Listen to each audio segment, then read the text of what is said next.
Barchamiz intiqib kutgan bahor fasli ham kirib keldi. Ko'klamda nafaqat tabiat, balki insonlarning qalbida, ruhiyatida uyg'onish, yangilanish sodir bo'lib, yangi rejalar, yangi g'oyalar paydo bo'ladi. Bahorni yaxshi ko'rishimizga yana bir sabab bu mavsumda bayramlar ko'p. Barcha yurtdoshlarimizning chehrasida tabassum, yaxshi kayfiyat. Azizlar, telekanalimizdan uzoqlashmang. Bugun ham hamkasblarimiz bilan birgalikda chiroyli va qiziqarli taqdimlar tayyorlaganmiz. Shunday ekan, My5ni kuzatishda davom eting. Qizim har doim yoshligidan men adam ishxonasida ishlayman derdi. Sayyohlarni xursand qilish uchun biz har xil syurprizlar qilishni yaxshi ko'ramiz. Hozirchi mehmonxonamiz birinchi o'rinda ketyapti. Qishloq xo'jaligi sohasida faoliyat yuritib, o'z kasbidan baraka topgan samimiy va kamtar yurtdoshlarimiz. Shunga mehr berib, shunga o'zingizning umringizni bag'ishlasangiz hech qachon yomon bo'lmaysiz. Ko'nglim nozik. Darrov yig'lashga tushaman. Shu payt dadajonim aytadilar: "Qizim, bularning hammasi bejizga emas. Demak, sen rivojlanyapsan." Xalqimizda otasiga o'xshagan qizlar baxtli bo'ladi degan gap bor. Bugun esa Stimul loyihasida nafaqat otasiga o'xshagan, balki ota kasbini davom ettirib, aynan mana shu sohada yaxshigina natijalar va yutuqlarga erishayotgan qizlarimiz haqida hikoya qilmoqchimiz.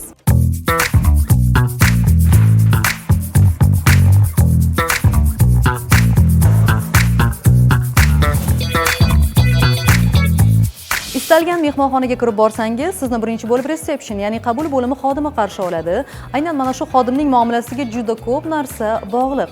Marketing bo'limida ham shunday. Siz mehmonxonaning qanchalik qulay lokatsiyada joylashgani, uning xizmat ko'rsatish sohasining qanchalik yaxshi ekanligi, umuman mehmonxona haqidagi barcha ma'lumotlarni chiroyli qilib tushuntirib bera olishingiz lozim. Barcha natijalar ana shunga bog'liq bo'ladi. Azizlar, men bejiz bu haqda so'z ochganim yo'q. Hozir sizga tanishtirmoqchi bo'lgan qahramonlarimiz aynan mana shu mehmonxona sohasida faoliyat yuritishadi.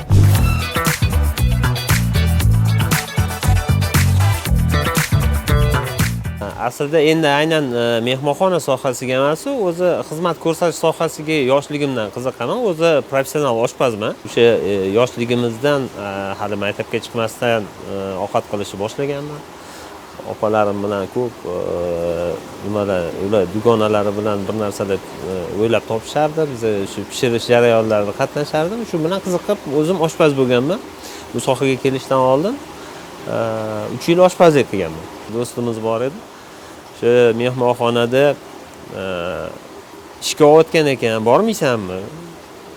Boraman dedim. Shu keldik, bir kunda suhbatdan o'tib, u paytda Le Meridian degan brend edi, O'zbekistondagi birinchi xalqaro brend. Mehmonxonaga o'sha shvetsarlikka ishga qabul qilinganman. Bellboy.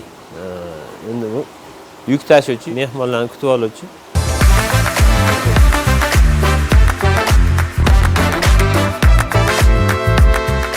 ...96-yildan 2002-yilgacha shu shvetsarlik qildim. Uylanganimdan keyin ozgina o'zim ustimda ishlashim kerak, ko'tarilishim kerak deb o'zim ustimda ishlashni boshladim va sekin ko'tarilishni boshladim. Front ofisda ishladim, buxgalteriyada ishladim, restoranda ishladim, marketingda ishladim va sekin ko'tarilib direktor o'rinbosari lavozimigacha ko'tarildim. Hotel Pro Management kompaniyasida hozir klaster bosh menejerman. O'sha boshqaruvimizdagi 5 ta mehmonxonaga bosh menejerman. Sotuv va marketing bo'limida hozir ish faoliyatimni olib boryapman. Mehmonlar bilan ishlash asosan yoqadi. Kompaniyalar bilan har xil suhbatlar asosida shartnomalar bilan ishlashimiz. Endi ular bilan suhbatlashganda otelimizga endi chaqiramiz, house turlar qilamiz. Shu vaqtida endi kompaniyalar kelishadi, ular bilan o'tirib gaplashishimiz, muloqot bu ham. Umida Qodirjonova hozirda shahrimizdagi yangi va zamonaviy mehmonxonalardan birida sotuv va marketing bo'limi mutaxassisi sifatida faoliyat olib boradi. Qahramonimiz Toshkent shahrida ziyoli oilada tug'ilib, voyaga yetgan. Maktabni tamomlagach, Alfraganus universitetining marketing yo'nalishida tahsil oladi. Biz ko'proq sayyohlik agentliklari bilan ishlaymiz va har bir mijozga mehmonxonamiz qulayliklari, afzalliklarini tushuntirib berish hamda sayyohlarni mehmonxonalarimizga ko'proq jalb etib, yangiliklar bilan ularni tanishtirib boramiz deya Umida o'z fikrlarini davom ettirdi. bo'ladi? Taklif beramiz. Birinchi kompaniyalarga bizada shunaqa otelimiz bor. Kelib ko'rsanglar bo'ladi. Otelimizda bunaqa ustunli taraflari bor. Mehmonxonamizda shunaqa qulaylik taraflarimiz, afzallik taraflarimizni aytamiz. Birinchi house tour uchun kelishadi. Narxlar bo'yicha ham endi otelimizni birinchi ko'rsatganimizdan keyin tanishib chiqishadi. Ma'qul kelganlar uchun endi narxlarimizni sekin berishni boshlaymiz va shartnoma asosida ishlaymiz.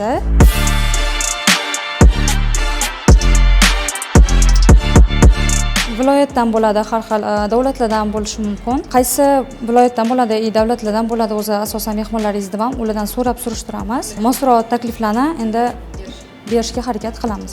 Asosan o'zi Yaponiya, Indoneziya, Malayziyalardan bo'ladi mehmonlarimiz. Hozirgi kunda firmalarni jalb qilib, shartnomalar asosida ishlab turib, mehmonlarni qabul qilish asosiy ishimizga kiradi. Mehmonlar kelsa xursand bo'lamiz o'zimiz ham. Aslida bu soha juda ham qiziq soha, chunki har kuni bir-biriga o'xshamagan kunlar. Ko'p sohalarda ko'ramiz, har kuni bir xillik. Bizda har kuni har xil kasbdagi insonlar bilan ko'rishiladi, har xil millatlar bilan muloqot qilinadi va buni o'ziga yarasha qiziq joylari ko'p.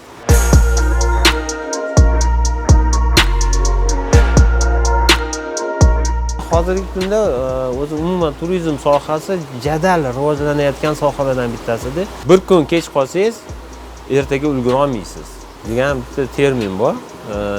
Bu degani o'sha har kuni qanaqadir yangiliklar o'ylab topilyapti. O'sha IT yo'nalishlari bo'yicha, texnologiyalar bo'yicha, umuman xizmat ko'rsatish sohasida yangiliklar juda ham ko'p.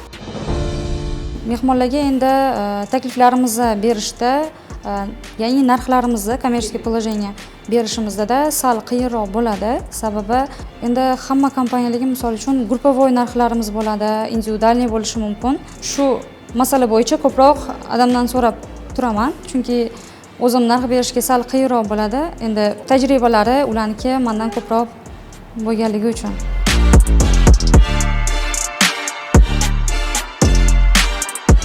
Endi boshqa mehmonxonalarga ham endi borib ko'ramiz.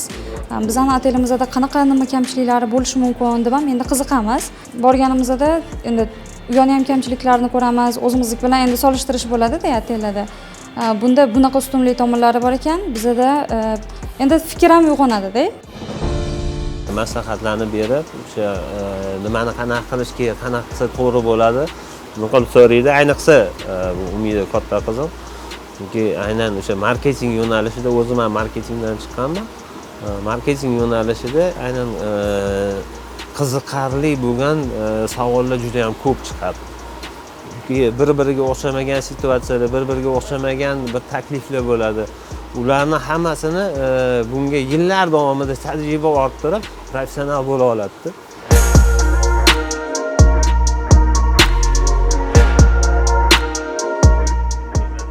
O'zi aslida har doim yoshligidan, o'sha kichkinaligidan men adam ishxonasida ishlayman derdi. Ikkinchi qizim ham xuddi shunaqa. Adam bilan ishlayman, men adam sohasidan ketaman, adam bilan adamdagi ishlayman derishardi, lekin kasbimni nimaligini tushunmasdi. Yoshi kattaroq bo'lib, o'sha mehmonxona tadbirlarga borib ishtirok etib, mehmonxonalarga ekskursiyaga kelishib, mehmonxonaga bir qanaqadir ozgina qiziqish uyg'ongan. Lekin o'zi mana qizimiz aslida o'zi Hotel Pro kompaniyasiga marketing bo'limiga ishga olindi va hozir tajriba orttirish uchun mehmonxonalarda ham ishlab ko'rib tajribasini orttiryapti. Har bir mehmonxonani marketing bo'limi, savdo marketing bo'limi bular shartnomalar qilish kerak, tijoriy takliflarni jo'natish kerak. Hozircha bu mehmonxonamiz birinchi o'rinda ketyapti, chunki ish boshlagan o'ziga bir oydan oshmadi, lekin o'zi qolganlarga nisbatan ancha ko'proq ish qilindi bu yerda. Albatta qizimni hissasi katta. Tajribadan ma'lum, kunlar isishi bilan ko'plab davlatlarga sayyohlarning oqimi ham orta boshlaydi. Sayyohlar oqimining ko'payishi esa tabiiyki mehmonxonalarga bo'lgan ehtiyojni ham ko'paytiradi. Bugungi kunda ishonch bilan ayta olamiz, bizning mamlakatimizda demak ham ichki ham tashqi turizm juda yaxshi rivojlanyapti hamda milliylikni ham zamonaviylikni ham o'zida mujassam qilgan har tomonlama qulay bo'lgan mehmonxonalarimiz ham ko'payyapti. Demak, mana shu sohada faoliyat yuritayotgan xodimlar hozirda sayyohlarni xursand qilish uchun turli xil yangiliklarni ham qo'llab ko'rishyapti. Bizada an'anaviy burchaklarimiz bor. O'zi bizning otelarimizda milliy burchak deymiz. Buni chak-chak, holvaytar, shunga o'xshagan narsalarni biz milliylik tarafdori bo'lganimiz uchun shu narsalarni tashkil qilishni yaxshi ko'ramiz va hamma mehmonlarimizga shu milliylikka ko'rsatishga harakat qilamiz. Sayyohlarga bu narsamiz yoqadi. Ko'rishganda bu nima yeb ko'rishganda ham xursand bo'lib, yana shu narsani qayta so'rashadi ham. Sayyohlarni xursand qilish uchun biza har xil syurprizlar qilishni yaxshi ko'ramiz. Misol uchun tug'ilgan kunligi bo'ladigan bo'lib qolsa, har bitta mehmonlarni alohida borib tabriklashga harakat qilamiz. Tortlar, sharlar va yana shunga o'xshash narsalar bilan oldilariga borib tabriklasa, endi kayfiyatligi ko'tariladi.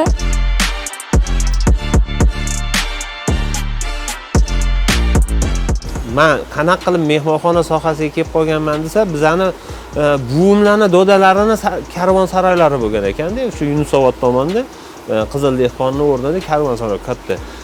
Menga doda bobomizdan meros bo'ldi. Aslida meros kasbda har qanday inson yuqori natijalarga erishishi mumkin bo'ladi. Qonimizda shu sohaga qiziqish bo'lsa, bizdan keyingi avlodlarimizga bu sohaga undan ham ko'proq qiziqish bo'ladi va undan ham ko'proq natijalarga erishishadi. Oxirgacha shu sohada ketaman deb niyat qilganman. Hozirgi kunda endi rus tilini va o'zbek tilini bilaman, ingliz tili endi o'rganish vaqti ketyapti. O'rganyapman. Turk tiliga ham o'zim qiziqqanim sababli turk tilini ham o'rganishni boshladim. Chunki sohamga bu tili ham kerak bo'ladi. Turli davlatlardan mehmon kelgan vaqtda baribir tili bilganingiz yaxshi-da. Bizning navbatdagi qahramonlarimiz yer bilan tillashib, yerga mehr qo'yib, qishloq xo'jaligi sohasida faoliyat yuritib, o'z kasbidan baraka topgan samimiy va kamtar yurtdoshlarimizdir. Demak, ularning ham hozir bizga so'zlab beradigan o'z hikoyalari bor. Mehr berib shunga o'zingizning umringizni bag'ishlasangiz, hech qachon yomon bo'lmaysiz. Ko'nglim nozik. Darrov yig'lashga tushaman. Shu payt dadajonim aytadilar: "Qizim, bularning hammasi bejizga emas. Demak, sen rivojlanyapsan." Bu sohaga kirib kelishimizga 1967-yillar otamiz, hozir ham hayot otajonimiz bu sohaga cho'lni o'zlashtirishga. Shunda biz o'zimiz o'sha Jizzax, Mirzacho'l cho'llarini o'zlashtirishda shu yerda biz dunyoga kelganmiz, yosh yigit bo'lganmiz. Shundan qishloq xo'jaligiga bo'lgan bizning munosabatimiz o'sha vaqtdan ilk yosh paytimizdan uyg'ongan. O'sha dalalarda dalalarda mehnat qilingan, ertalabdan onajonimiz o'sha paytlari dalalardan sigirlari sog'ib, sutni ichib, shuni qishloq xo'jaligiga bo'lgan munosabatimiz yoshligimizdan uyg'ongan.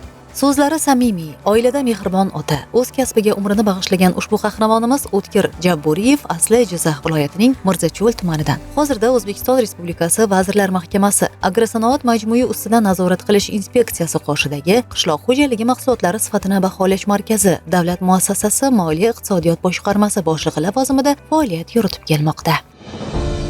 Men o'zi 1987-yil maktabda o'rta maktab bitirganman. O'sha yerda sohadan boshlaganmiz. Biz o'sha yerda oddiy ishchi, dalada ishchi bo'lganmiz. Keyin xizmatga borganmiz. Keyin qaytib kelib Toshkent davlat agrar universitetining tinglovchisi bo'lganman 89-yil. 95-yil bitirganmiz. Bitirib yana o'sha sohaga borib, o'sha xo'jalikda oddiy mutaxassis sifatida ishlaganmiz. O'sha sohada mana qariyb 40 yilga yaqin o'sha sohada hozir shu qishloq xo'jaligi sohasida ishlab kelyapmiz. Dam olish kunlarida, bayram kunlarida o'zimizni tug'ilib o'sgan, yashagan qishlog'imizga borsak, dadam darhol bizni ichkariga hovliga kirgizib, o'zlari dalalarda ishlagan vaqtlarini eslash uchun o'zlari dalalarga chiqib aylanib keladilar. Faqatgina o'zlari emas, balki ukalarimni, bizni ham ko'p olib boradilar. Aynan bolalik paytlarini eslab, bizga xotirlab, juda ham ko'p narsalarni aytib beradilar. dadajonim juda ham ko'p ta'kidlaydilar, yerga mehr bersang yer seni boqadi deb. Daraxt bir joyda ko'karadi, o'z kasbingni fidoyisi bo'lib ishlasangina o'zingni qo'ygan maqsadlaringga tezroq erishasan deydilar. O'z ish faoliyatingda qanaqadir to'siqqa yoki qiyinchilikka duch kelsang, hech qachon ortga chekinma. Chunki aynan ushbu to'siqlar, aynan ushbu qiyinchiliklar seni yanada o'sishingga, rivojlanishingga turtki bo'ladi. Hech narsa bejizga emas deb juda ham ko'p ta'kidlaydilar. Mana qishloq xo'jaligi sohasida hech qachon shu sohadan mehr berib ishlasangiz, shunga mehr berib, shunga o'zingizning umringizni bag'ishlasangiz hech qachon yomon bo'lmaysiz. Hammasi yaxshi bo'ldi. Xudoga shukr, mana farzandlarimiz bor. Farzandlarimiz ham shu sohadan ketyapti. Juda ham ko'p narsa oldik, shogirdlar chiqardik shu sohadan, qishloq xo'jaligi sohasidan. Juda ham ko'p ustozlarimiz bor shu sohada. Bir ajoyib soha. Odam bir umringni bag'ishlasa arziydigan soha bu soha.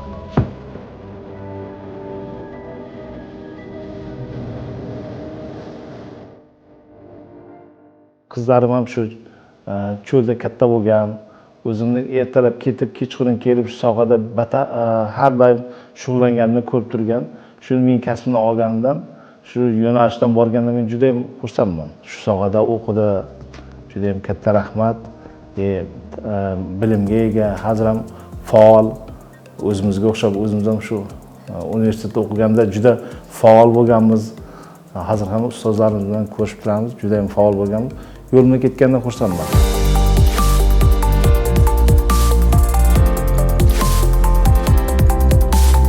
Samimiy, xushchaqchaq, izlanuvchan, o'z ustida ishlashdan charchamaydigan ushbu iqtidorli qizimiz ziyoli oilaning farzandi, ota-onasining umidi va faxridir. Nurmati va Ruxsora ham Jizzax viloyati Mirzacho'l tumanida tug'ilgan. Hozirda Toshkent davlat agrar universiteti 1-bosqich magistranti, shu bilan birgalikda Astraxan davlat texnika universitetining Toshkent viloyatidagi Yoshlar ittifoqi boshlang'ich tashkilot yetakchisi, yoshlar masalalari bo'yicha direktor maslahatchisi sifatida faoliyat yuritib kelmoqda. Tabiatan juda ham ko'nglim nozik, tezga xafa bo'ladigan insonlardanman. Aynan mana shunaqa vaqtda hamkasblarimdan yoki ish bilan bog'liq qanaqadir muammoga duch kelsam, ozgina ko'nglim og'risa, xafa bo'lib, ranjib, uyga kelib darrov yig'lashga tushaman. Shu paytda otam har doim, dadajonim har doim aytadilar: "Qizim, bularning hammasi bejizga emas. Demak, sen rivojlanyapsan. O'z ustingda ishlab, yana ham ko'proq muvaffaqiyatlarga erishing kerak. Hech qachon chekinma, hech qachon ishdan bo'shashga shoshilma" deb ko'p ta'kidlaydilar. Astraxan davlat texnika universitetining Toshkent viloyatidagi filialida iqtidorli talabalarimiz juda ham ko'p. Talabalar bizga ko'plab murojaatlar bilan, takliflar bilan kelishadi. Aynan talabalarning takliflarini ko'rib chiqar ekanmiz. Ular o'zlarini qiziqtirgan, o'zlarini tashabbuslari bilan ko'plab loyihalarda ishtirok etishmoqchi bo'ladi. Stipendiyalarga, nomdor stipendiya, prezident stipendiyalariga hujjat yig'adigan talabalarimizga iqtidorlaridan kelib chiqib, o'z yo'nalishlariga to'g'ri keladigan stipendiyalarga tavsiya etamiz. Qolaversa, yaqindagina universitetimizda ijodkor yoshlar klubini faoliyatini yo'lga qo'ydik. Ijodkor yoshlar klubining asosiy maqsadi universitetimizda tahsil olayotgan talabalarni san'at va madaniyat, xoreografiya, sport, media sohalariga qiziqishini orttirish maqsadida tashkil etilgan. Aynan filialimiz talabalari darsdan bo'sh vaqtlarida klub a'zolari bilan birgalikda faoliyatni yanada bemalol o'rgansa bo'ladi. Bunda bizda iqtidorli talabalarimiz juda ham ko'p. Aynan televideniya sohasida ishlayotgan talabalarimiz ham yetarli. Qolaversa, respublika, Osiyo chempionlari ham aynan bizning filialimizda tahsil oladi. Talabalarimizga o'zlarini bo'sh vaqtlarini mazmunli tashkil etish uchun ko'plab to'garaklar, klublar, hamma narsa tashkil etilgan. Shu farzandlarimga bergan, shu qizimga bergan mehnatimga, iyaligimga, tarbiyamga xursand bo'laman. Har kelganda, tadbirlarda kelganda har xil maqtov qog'ozlari bilan, tashakkurlar bilan kelsa men xursand bo'laman. Nimaga deganda farzanding qanchaki natijalarga erishsa, yutuqlarga erishsa, albatta xursand bo'ladi. Ota-onaning bundan ortiq orzu havosi yo'q-ku. Oila davrasida o'tirganda shu savol javoblar bo'ladi. Qizim, qayerlarga bording, nima qilding, qanaqalar bo'ldi? Erinmay so'rab, shulardan qiziqaman o'zim. Qanday o'tdi tadbirlaring, chiroyli o'tdimi? Qayerlarda nima haqida bo'ldi? Albatta oila davrasida o'tirganda albatta har kuniga shu bir qiziqaman shu farzandlarim hammasini so'rab, qanday bo'ldi, o'qishga borganiga, sen qanaqa bo'ldi, qanday o'qiding, nima darslar bo'ldi, qayerlarda o'tdi. Qizimdan ham albatta shu sohasi bo'yicha so'rayman, o'tkazilgan tadbirlar bo'yicha. Yaratilgan loyihalar talabalarimizni aynan vatanimiz rivojiga hissa qo'shadigan malakali kadrlar bo'lib yetishishida yaqindan yordam beradi. Tengdoshlarimiz bilan ishlash juda ham maroqli. Tengdoshlarimizda har kuni yangi g'oyalar, yangi fikrlar paydo bo'ladi. Ular biz bilan o'rtoqlashishadi. Aynan o'rtoqlashgan paytda yangi loyihalarni ustida ishlashni boshlaymiz. O'zim ham yoshlarimiz uchun foydali bo'ladigan loyihalar yaratish harakatidaman. Maqsadimiz sohamizni yaxshi mutaxassisi bo'lib, vatanimiz dovrug'ini dunyolarga tanitish. Hozir qishloq xo'jaligi ancha rivojlanib ketdi. Bizning yoshligimizga nisbatan ancha, endi bizda ko'proq masalan oddiy dalalarda paxtaga maktabda terishardi o'sha yerda. Hozir hammasi texnika teradi. Hech kim hozir paxta termaydi dalada. Asosan texnika rivojlanib ketdi. Joylarda mana tomchilatib sug'orish, juda ham umuman qishloq xo'jaligiga e'tibor umuman o'zgarib ketdi. Juda ham bir odam kayfiyati ko'tariladi.